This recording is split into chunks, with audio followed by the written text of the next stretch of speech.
50 ሴንት የምን ጊዜው ምርጥ ራፐር ነው በሚለው ሀሳብ ትስማማለህ?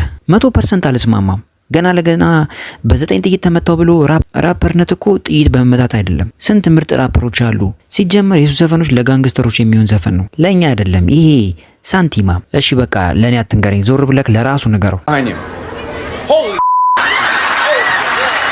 ወይኔ እናቴ ታውቃለህ አይደል? አንዳንዴ እኮ ታውቃለህ ያስቃዠኛል፣ ጭንቅላቴ ትንሽ ያስቃዠኛል። እሺ አሁንስ ለአንተ ምርጡ ራፐር ማን ነው? ማለት አሁንማ 50 ሴንት ነው የዓለማችን አንደኛ ምርጥ። ብዙዎች 50 ሴንት የምን ጊዜው ምርጥ አንደኛ ራፐር ነው ይላሉ። በዚህ ትስማማለህ? በአክሱ ጉራ ብቻ ነው እንጂ ስንት የሚበልጡት ራፐሮች አሉ አይደል እንዴ? ይቺን ያልካትን ፊትክን አዞረክ ለሱ ብትነግረው አይሻልም? አሁን ፊት ለፊት ብትነግረው ጥሩ ይመስለኛል። እሺ አሁንስ 50 ሴንት ከምርጡ አስሮቹ ራፐሮች ለአንተ ስንተኛ ነው? አሁንማ አንደኛ ነው። 50 ሴንት ብዙ ጊዜ ክሊፖቹ ላይ ሴት ያበዛል ይባላል፣ ሴት አሳዳጅ ነው ይላሉ። በዚህ ሀሳብ ትስማሚያለሽ? እውነት ነው። እኛ ሰፈር እንደውም እኮ የዳቦር ሾው ብለው ነው የሚጠሩት። የኔ ተራ ደርሶኝ አንድ ቀን ክሊፕ እንደሚያሰራኝ ተስፋ አደርጋለሁ። በፈጣሪ ማን ነው ካጠገቤ ትንፋሹን የሚያዝረከረክብኝ በግብ? ወይኔ ተበላው።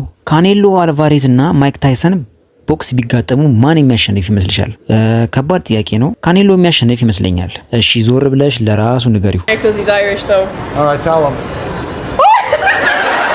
ስለ ማይክ ታይሰን ምን ታስባለህ? ስለሱ የማስበው ጭንቅላቱ ድብደባ ስለበዛበት እብድ የሆነ ይመስለኛል። ነገረ ስራ ሁሉ ነው የሚያስቀኝ። ይቺ ቁራጭ የምታክል ሰውዬ ልጉረሳት እንዲወጥቼ እና ምልህ እብድ ቢሆንም ያዝናናኛል። ነገረ ስራውን ሳይ ምናምን ያዝናናኛል። ማይክ እስቲ እብድነክ እያለ ነው። እውነትም እብድነክ እንዴ?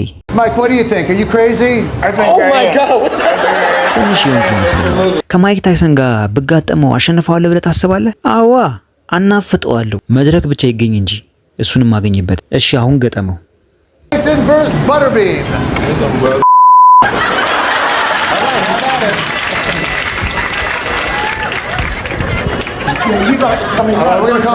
ስለ ማይክ ታይሰን የፊት ንቅሳት ምን ትላለህ? አረ እንዲያውም ፊቱ የማይገፋ አስቀያሚ ግንብ ፊት ነገር ነው። ሲነቀስ ደግሞ አስበው እግር ነው የመሰለው። ይሆናል አይደለ? ታቶ ራሱ የሆነ ሰው በጥፊ መቶት አሻራ ሆኖ የቀረው ነው የሚመስለው። ታይሰንን የፊት ለፊት የማግኘት እድል ቢገጥም ግን አሁን የተናገርከውን ንግግር እሱ ፊትና ምን ያስፈራኛል? ሀሳቤን የመግለጽ መብት አለኝ።